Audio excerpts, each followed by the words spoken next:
Toronto Raptors took a beat down in their game against the Cleveland Cavaliers. I know the sports betting world was angry that Scottie Barnes was held to 9 points. There were some who was hoping at least he could have attained 15 points. But what do I know about sports betting? It has become part of the new game of the NBA. Gambling, alcohol, marijuana, and of course, escorts. That's the new NBA. But that game last night against the Cleveland Cavaliers is one worth having a conversation about. Has the Toronto Raptors put too much pressure on Scottie Barnes to be a leader?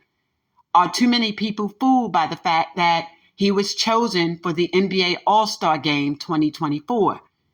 Did people forget that the only reason why he was chosen was to fill the spots of two injured players? That being the New York Knicks' Julius Randle, who was chosen by the fans, and Joe Ingles, who was chosen by the fans of the 76ers. So when we labeled him an NBA All-Star, was that fair for him? Was he in fact an NBA All-Star? No, he was not then or now. And game by game, we will be able to see that manifest itself. There are some who are literally saying it's karma. It is karma that he is performing so poorly. Why? There were some who thought that he would be able to utilize his fourth season as number 4, jersey number, of course, and excel and be able to make up for that max extension contract that he received. Maybe like Trey Mann, the Raptors may have should have sat it out a little bit just to see if, in fact, he was worth $100 million, let alone $270 million 5-year deal. But they're stuck with that contract now. Although it doesn't go into effect until the 2025 season, nevertheless, they have committed to that. But is he going to be worth the money? We haven't seen that. There's been a lot of talk of this so-called leadership and rebuilding. But I think it's coming down to all talk. Or could it be part of a strategic plan to literally throw the season with hopes that they can get a player like a Cooper Flag, the Blue Devils, Duke's own? We pretty much know that he's going first round. Some people think first pick. We don't know. But if, in fact, that is the agenda, I don't think they're going to successfully be able to convince the fans that the money that Scottie Barnes has been paid is worth their weight. Because a lot of people hoped the same was going to happen for San Antonio when they acquired the likes of Wemby. And there are some who are going to speculate that, Atlanta and other franchises are going to do the same with their first pick with Zachary. But is that going to happen? We don't know. What we do know is what we see. What we have seen is what he has exhibited throughout preseason. Let us first start with the fact that he gave birth, not him per se, but the escort, Alyssa Ray, gave birth to a daughter, Karma. Now he'll see what it's like to be a young girl in America, whom hopefully won't get the treatment that he gave to his longtime high school and college sweetheart, Naira. Karma. Then there are some that are speculating that he suffered karma in March when he sustained the injury to his left hand, requiring surgery that left him needing 10 screws and a metal plate. Karma for cheating on Naira with an escort whom he impregnated during NBA All-Star Weekend and then lied about it while he was continuing trying to maintain a relationship with Naira, a black female, and Kennedy, all while he was engaging in a romantic relationship sexually with the escort. There's no romance there. It's all business. It was an NDA. Take your plan B and we're going to be good. And that did not happen. It is what it is. But when you knew of the pregnancy, you strung these other two women along. Karma. What are we seeing happening to Scottie Barnes this season, his 4th year in the NBA? Is it one who has not played the game since March of 2024 and he's rusty? Is it one who says he spent the summer practicing and traveling and working on his game? Because if that be the case, we have not seen it exhibited at all. What we do know is that while he was in DC for the Wizards and Brooklyn, the Nets, We know he was running around New York and running around DC looking for some black girls. Yeah, that's not going to work for you, Scottie. You made your choice. You literally made your bed. Now lay in it. Don't be coming for the sisters. Leave those rabbits alone. Stick with your snow bunny. Thank you. Maybe if you were more focused on the game, you would have come into this particular game against Cleveland more prepared. It wasn't simply a horrible game. It was the worst loss in franchise history. And that's coming at the helm of someone who they say is the quote unquote leader of the franchise. Now, I keep trying to tell y'all, how is a baby daddy going to be a leader? But nobody's trying to listen. You all have tried to utilize your media to give Scottie Barnes a title. The title was supposed to help to deflect from the fact that Scottie Barnes was in this relationship having sex with an escort. Sexual relationship. It was supposed to be a hit and miss that ultimately resulted in the birth of a child, a daughter, that ultimately led to him not participating in training camp, that ultimately led to him missing a preseason game opener, that ultimately has led to what you're seeing happening here. No double-double, let alone triples. But I am constrained to say this.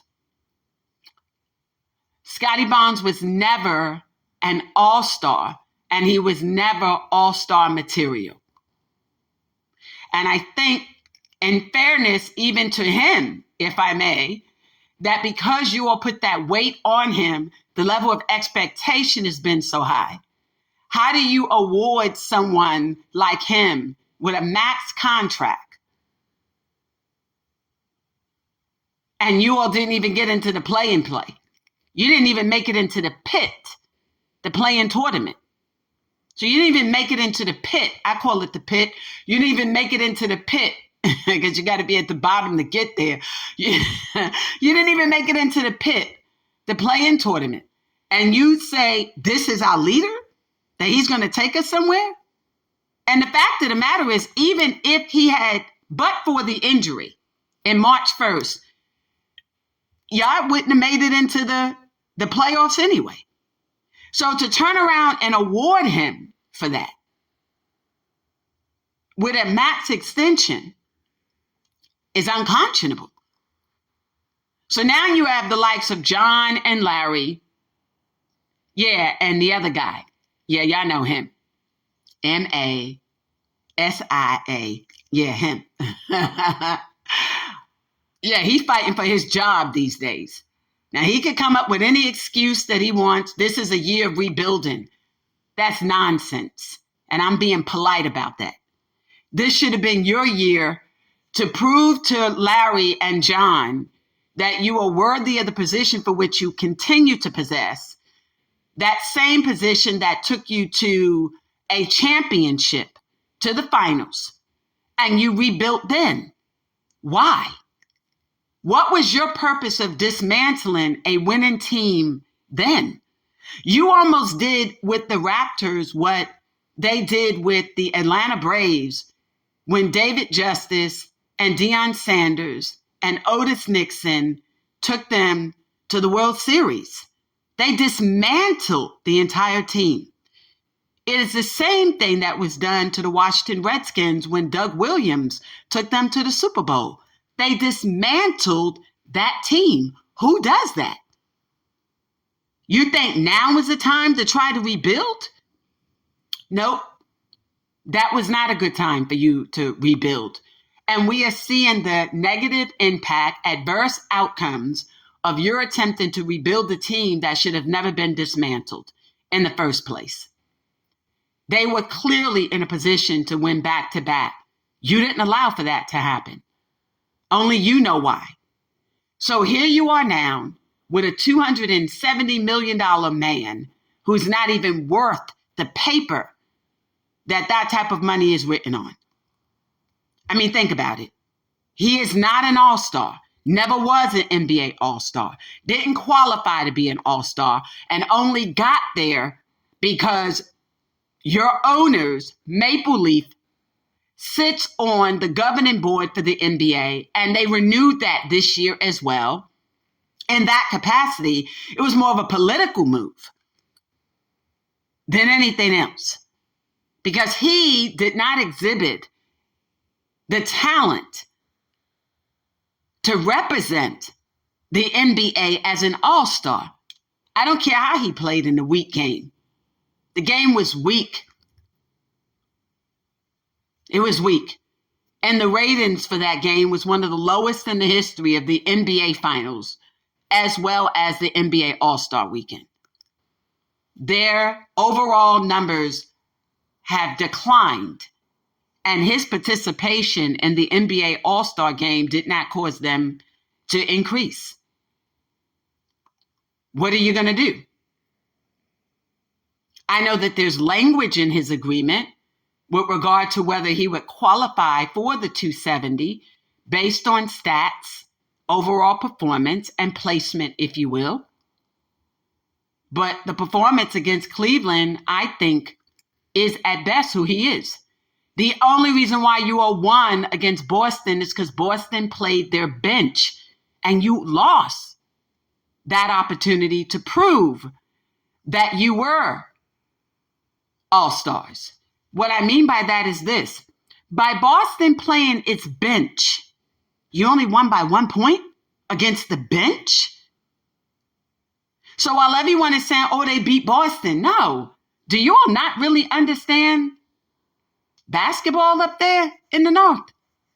Because the hype that you all beat Boston, no, you didn't beat Boston. You beat the bench by 1 point.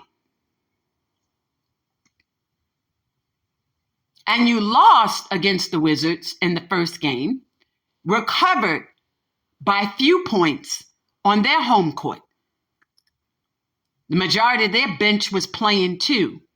So wherein you look at it through that lens, that you're only winning against the bench, and now you're in regular season, and you take a whooping like that, a 30-point loss in your home court, that's not rebuilding, Mossy. That's not rebuilding at all. That's taking a hit.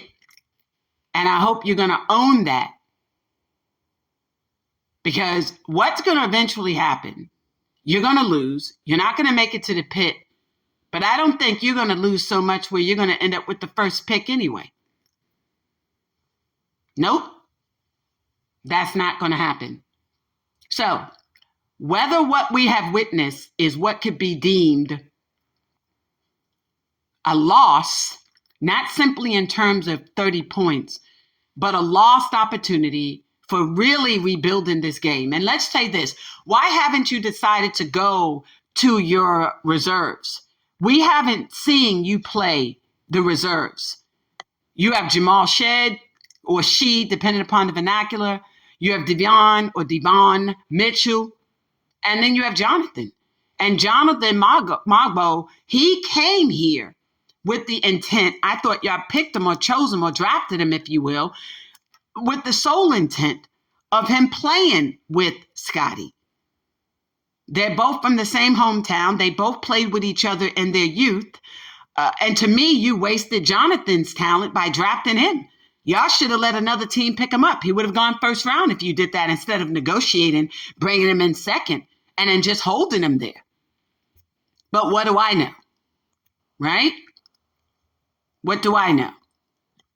But I think you can get meaningful opportunities out of your reserves if you play them, as opposed to just letting them sit there and ride it out.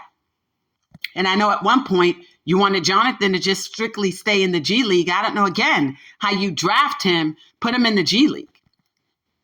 He's got better talent than Scottie, you know?